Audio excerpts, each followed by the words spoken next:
Prenez un moment et imaginez 200 milliards de dollars. Est-ce que ça représente quelque chose pour vous? Pour vous donner un ordre d'idée, c'est 10% du PIB de la France, ou le budget nécessaire par an pour éliminer complètement la faim dans le monde, selon un rapport de l'ONU. Sinon, c'est la fortune de Jeff Bezos, le dirigeant d'Amazon, l'homme le plus riche du monde.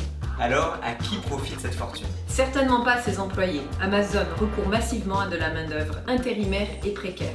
Au Royaume-Uni, certains travaillent plus de 50 heures par semaine. Et en France, ils et elles travaillent dans des conditions sanitaires déplorables, entassés à plus de 1000 dans les entrepôts sans aucune mesure de protection supplémentaire pendant le confinement. Et certains témoignent qu'ils ont été abandonnés à leur sort une fois déclarés positifs au Covid-19. Et pas à la planète non plus. Jusqu'à l'année dernière, les vendeurs d'Amazon en France détruisaient chaque année plus de 3 millions d'objets invendus. Machines à café, écrans plats, livres, jouets, neufs pour la plupart. Des articles incinérés, dont des matériaux très polluants, tout ça parce que stocker n'est pas assez rentable pour l'entreprise.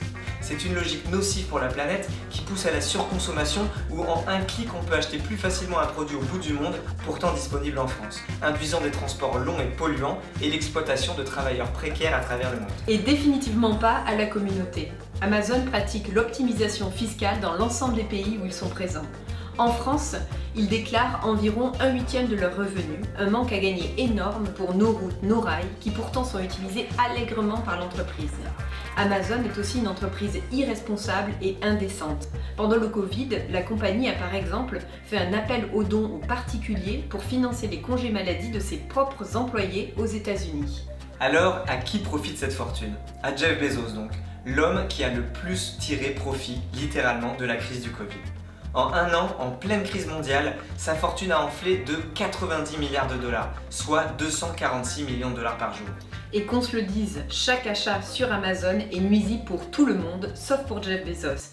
Et il est de notre responsabilité de ne plus participer à cela. Boycottons Amazon.